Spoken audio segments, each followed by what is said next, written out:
हरे कृष्ण ज्ञानतिमिरन्धस्य ज्ञानाञ्जनशलाकया चक्षुरुन्मीलितं येन तस्मै हरे Krishna. So I'll just add a few more points to this discussion what we are having. There are few more things which are there in the, of course, very exhaustively discussed this point. But for a materialistic person, there are 4 reasons for their suffering, which we discussed also. But I'll just add few more things to that point. So here we have from this is I told about the story of Gargi. There is one Gautami widow Gautam. So she has a son and was bitten by a snake when he goes to the forest for getting some flowers. And he was going for the forest to get flowers for the Lord's worship only. And now hunter saw it and he becomes very upset and he understands it. He saw the snake also and he comes and tells to the widow that no, I know the cause of it, and because he knows the mantra how to chant, he brings that cobra. Now I said, now she says, will I son come back? He said, no, you kill it, at least you will be pacified. You got took revenge. Now the woman says, no, let it be. If it does not come back, I don't want. He says, no, you kill it. It is the cause. Hunter was very reluctant. And now, of course, there is a big argument, but I am not going to take. I'll take 2-3 points. 4 reasons there for our suffering, for materialistic person suffering, because it should be known. For devotees, we have discussed. For materialistic person, I am telling. So he says that first reason he says that the snake says it's not really. It's sin to kill me. Why are you killing me? And killing an evil person is not sin. That's all. But when killing like Vritarasura, person like Vritarasura is not wrong, bad. But killing like a sinful person is okay only. He says no. It's not fine. He says I am not the cause, because the death came. That's why Mrityu is the cause. Because of Mrityu came, he ordered me. That's why I bit him. I don't bite everyone. I bite because when I get an order. Then the hunter says, but you enjoyed it, killing him. The snake says, it's not a question whether I enjoyed or not, whether I got a pleasure or not, because that I was given an order. Then Mrityu comes and he becomes very upset with me. Mrityu says, no, I am not the cause. Hunter says, I may get pleasure or not, that's the point. Time ordered me, that's why death came. Then the time comes. He says, I did not come on my own. Because of his karma, I came. And the Gargi says, yes. So, because this, so these are the 4 reasons. The immediate cause, then the time, the kala, the mrityu, kala, and then there is karma. So ultimately, it is down to karma. But in devotees' case, there is no karma. And it's not that they want to, they're pure devotees, they want to enjoy. The reason is anubhava, what we discussed. And one more interesting, this is one important thing. And we have to see how much Yudhishthir went through to understand this point. Maybe we can discuss some other time. But there are few, one more important thing, the definition of a pure devotee. I wanted to discuss this. One definition, which is very easy for us to understand. There are 3 types of people in this material world, very simply classified. The 3 types is, first is the demoniac type. Now these people, they are interested to enjoy in this material world, and they are indifferent to God. They say we don't care with God and other things, and they try to enjoy the energies of Lord. And we have, this is a first type is very demonic mentality, and we can see that they say even God is there or not does not matter for us. We want to enjoy the energies of Lord. And what happens? They try to steal the energies of Lord to enjoy. And like example is of Ravana. He's stealing the energy of Lord. But did he enjoy? No, he could not enjoy. That is the point. and ultimately it leads to his death. So we can see materialistic people, they will be very, very opulent in terms of all the material facility. But somehow they cannot completely enjoy. That is the point here. They may have everything, the pleasure energy of Lord, they think it is for me only. This is the first category. We all know this. But this is not more. This is, we all know we are not. But there is second category we should understand, because these demons now they will have big cars, jeeps, submarines, planes, and many things. Will be very, very successful people. Dollar Ravana mentality. Second category is very relevant for us. So the second category is like Indras. So what happens to them is they also they are Sakama. Sakama in the sense they want Lord to help them in their enjoyment. And Lord gives also for them. They say, my dear Lord, make sure that everything is good around, health is good, family is good, and no more problems. If you want, I will do big arati for you. I may do some yajna also in the house. And I can come to some holy places and I will do some whatever things you want, but make sure that everything is fine for me. I'll chant extra rounds also. But things should be nice for me. But problem is Krishna gives here also. There is another problem. So in Brihad Bhagavatamrita, when Narada Muni comes to Indra and glorifies, you are very fortunate. You directly get mercy of Lord. Indra says, what mercy? Whatever I ask, Lord is giving, but he does not give in a right way. Indra says that, Are, I am supposed to enjoy this heaven for one kalpa, but in between demons come and take over. I'll be in so much anxiety. And Bali Maharaj comes and take over.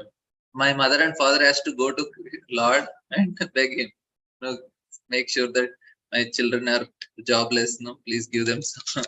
Again, make them employed. So Lord comes. How did he come? He could have come like a Kshatriya, but he comes with a doll Brahmana. And then, instead of fighting with Bali Maharaj and taking the kingdom and giving me, he goes and begs in charity. And Bali Maharaj, he gives as a handout. Now, Indra says, I got the heaven, but even though I am sitting on the Simhasana of Indra, this heaven, but I am very miserable because the way I got it, I feel very humiliated. And whereas Bali Maharaj, he is down, he is enjoying. He's telling, I just gave a handout to Indra, let him enjoy. But I am feeling so miserable because I did not fight and take it. So for a Kshatriya, it is like very humiliating. And same thing with Vitrasura, I told, okay, help me kill Vitrasura. And instead of him doing killing, he told me and he made me kill him. And because of which the 100 celestials I had to stay in Manas Sarovar. So, like that, many instances, Indra says that he does not do it properly. He gives, but he does not give it right. So that even if I have, like some people ask, I have this we want something, and Lord does not give it. And when you don't need, that time it comes. And like it happened few times, many times actually it happens for devotees. If you observe, many things Krishna gives, but he does not give when I want. When we don't want, then the thing comes, and by the time you say, okay, I don't need it. So like that. So this is the second category. But what is more important is the third category, which we all want. So it's very simple. So he says that third category, the people who come to Krishna for the sake of Krishna. These people who come to him and say, Krishna, I am yours, do whatever you want with me. And Krishna begins to do whatever he wants. And then they are happy. They do not complain. So first thing, pure devotee, if you want, no complaint. Do not complain. Always any situation, thank you. Because their hearts are full. The demon's heart, they always are empty and dull.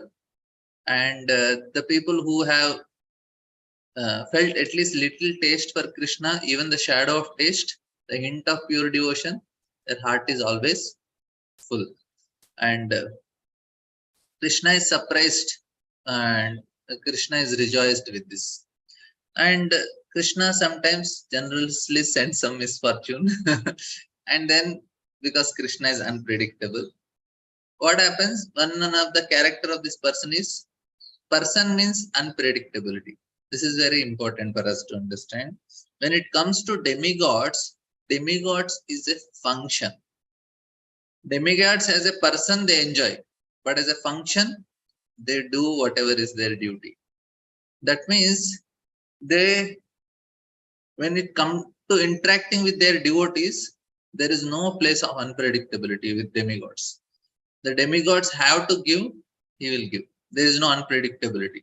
As a person, they are enjoying, but relating to their devotees, they do whatever has to be done. It cannot be but only with Krishna, it is very unpredictable because he is person, and you go to him, you go as a person. You cannot go like to a demigod. That's a another main difference. We say demigod worship.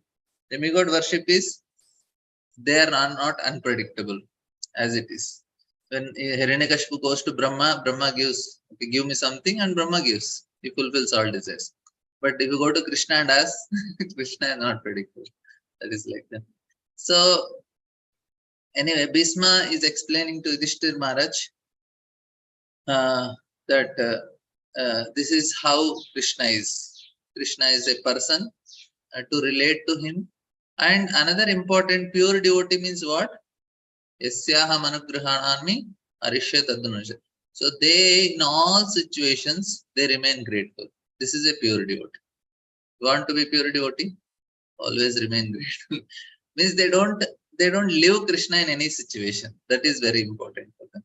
A pure devotee is one who is always a devotee. Even in good times, bad times. When he is good, a devotee, and he is bad, he is a devotee. All the time. This is main important thing. So we'll just cover few purports. So then this is one waiting to then he described the occupational duties of different orders and statuses of life, citing instances from history where he was himself well acquainted with the two. So the three purposes which Krishna want to fulfill by this pastime is, one is to prove how Bhishma is the knower of dharma, is a very righteous person who is there that time, most righteous person to glorify. Second thing is Bhishma's desire to see Krishna when he is leaving his body. Third is to prove to Yudhishthir, okay, in all situations I am with you. I am your friend.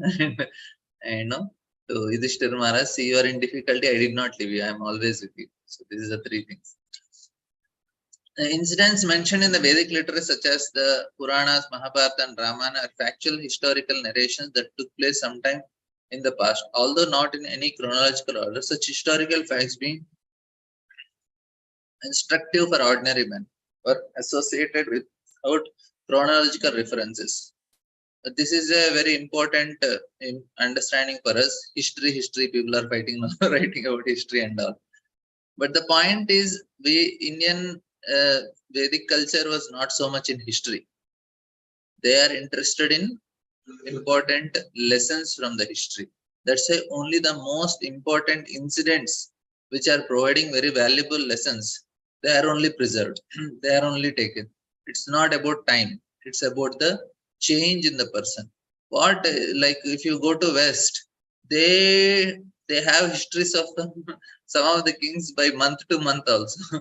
He did this, he was wearing this dress, he was eating this food, and he was having these habits, he was having this. What is the lesson in it? Zero lesson. How does it matter what he is eating, how he is talking, what type of dress he made, what are his mannerisms, what are his habits, how was he ruling? No lesson from it, just information which is of zero value. But if you come to Mahabharata or any Puranas, you don't get any of this. What is the food style they had, dress style they had, mannerism they had, what type of music they liked, what type of dance. Nothing is it. All the stories are meant to teach certain lessons. That only the most important relevant things are there. Even though you have volumes and volumes of Puranas, you will only get lessons from it. And many stories are repeated because it has a very valuable lessons. So besides that, further in the purport, besides that they happen on different planets. nay in different universes, and thus descriptions of the narrations is sometimes measured by 3 dimensions. We are simply concerned with the instructive lessons of such incidents, even though they are not in order by our limited range of understanding. Bhishmadev described such narrations before Maharaj Yudhishthir in reply to his different questions. This is the point. So Indians were never interested in preserving all these histories. That's why Indians never wrote history. Britishers came and wrote Indian history. Indians never wrote it. That's not a, it does not make any sense. It's a waste of time. And now people are fighting, they're changing history books. There is no point in learning history. You have to learn Puranas, learn some lessons, change your life, perfect it, go back and back to God. While Bhishmadev was describing occupational duty, the sun's course rise into the northern hemisphere. This period is described as mystics who die at their will. The perfect yogis or mystics can leave a material body at their own sweet will at a suitable time and go to a suitable planet described by them. In the Bhagavad Gita 8.24, it is said that the self-realized soul, who have exactly identified themselves with the interest of the Supreme Lord, can generally leave the material body during the time of fire god's effulgence and when the sun is in the northern hemisphere, and thus achieve the transcendental sky. In the Vedas, these times are considered auspicious for quitting the body, and they are taken advantage of by the expert mystics who have perfected the system. Perfection of yoga means attainment of such supermental status as to be able to leave the material body as desired. Yogis can also reach such a planet within no time without a material vehicle. The yogis can reach the highest planetary system within a very short time, but this is impossible for a materialist who attempts to reach the highest planet will fail even if he travels for millions of years at the speed of millions of miles per hour.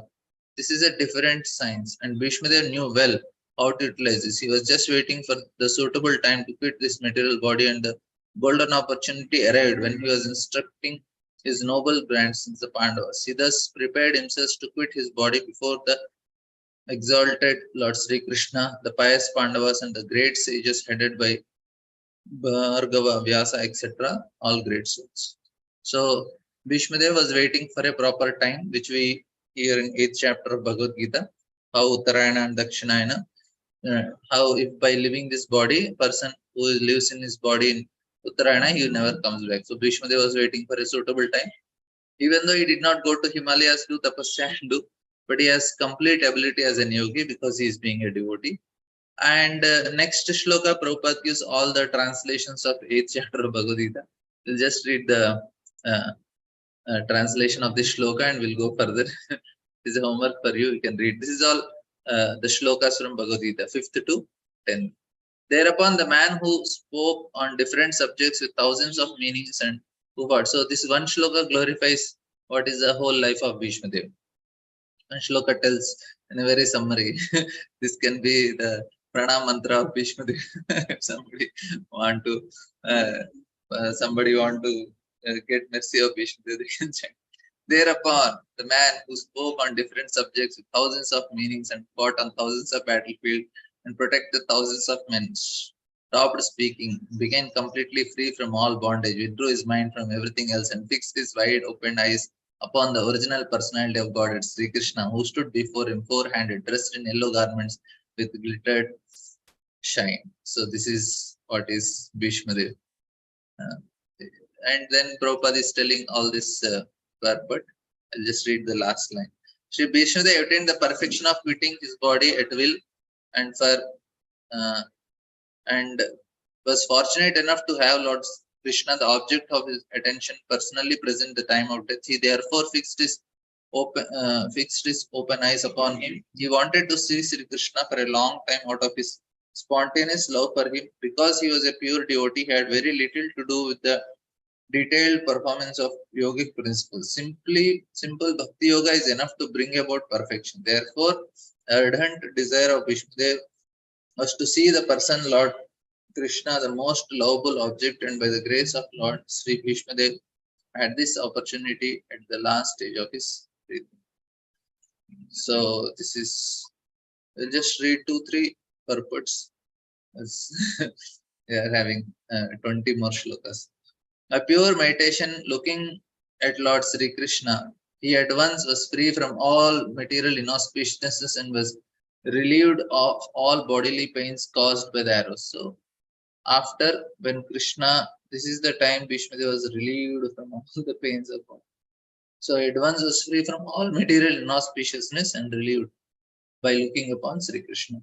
Thus, all the external activities of his senses at once stopped, and he prayed transcendentality to the control of all living beings while quitting his material body. Now, the prayers of Vishnu. The material body is a gift of material energy, technically called illusion. Identification with material body is due to forgetfulness of our eternal relationship with the Lord.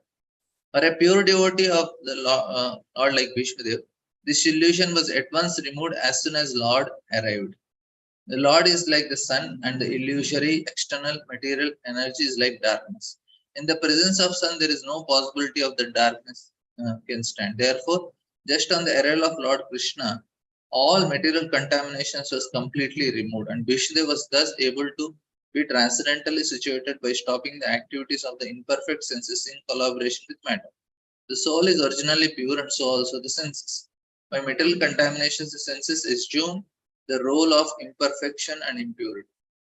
By revival of contact with the Supreme Pure, Lord Krishna, the senses again become free from material contamination. Vishnudev attained all these transcendental conditions prior to his leaving the material body because of the presence of the Lord. The Lord is controller and benefactor of all living beings. This is the verdict of all Vedas. He is the supreme eternity and living entity among all the eternal living beings. And he alone provides all necessity for all kinds of living beings. Thus, he provides all facilities to fulfill the transcendental desire of his great devotee Sri Vishmadev, who began to pray as follows. So, yeah, tomorrow onwards we'll discuss on Vishmadev prayers. So, thank you. Thank you very much. We will. Any questions or comments? Anybody? We'll stop here. Yes, Mataji. Arani Radhamati. Yes, Prabhu. Hare Krishna. Pranam, Prabhu. Then It's very interesting, Prabhu, all that you. 1 minute. 1 minute. I'm not able to hear because yes, miss. It's very interesting, all that you say during the classes. So, thank you for giving your association. Do we know when exactly Bhishma passed away? Now, we have Gita Jayanti in December, so which means that is when the Mahabharat war took place. So after that, what are the events which find? And I think Yudhishthir and Bhishma spoke for 52 days or 56 days. Yeah, I think one of the Tithi comes in the month of January or February, I guess, where Yeah, it but is. then Bhishma and Yudhishthir spoke for 52 or 56 days. That Yeah, yeah. information is also given. Yeah, in February we get, I think January, I think someday they celebrate as Bhishmashtami. It comes in January. That is the day they say he left his work. Isn't that too early, given that they spoke for so many days? Yeah, yeah. There is a Bhishma Saptami also, no? That is, maybe that is the day they call. It is not Sankranti day he left. It is on some other day. After Sankranti he leaves. Sankranti is the time when the time shifts. But after that he offer prayers. So it is not on that day. They say it is somewhere Saptami. Someday it comes like that. It is not on Sankranti. That much I can. Saptami or Ashtami. Bhishma was leave his body for the right time, or he was waiting for Krishna to come? That is what is because Bhishma is very humble. That's what he could have left any time and went to spiritual world. But as a rule, if a person leaves at that time, he will never come back to this material world. That's why That's why it is followed like that. He is also trying to follow that system. As such, for him, it is not needed. He's humble. He thought, I am not such a devotee, so let me go according to the rule of the book, which is that you have to live at this particular time so that you will not come back. And that's why he was waiting.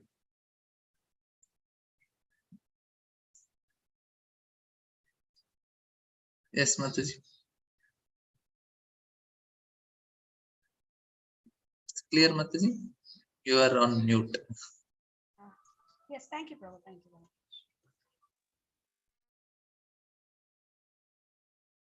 Yeah, I think Ratha Saptami is the time when he left his body. Yeah, I think the same day.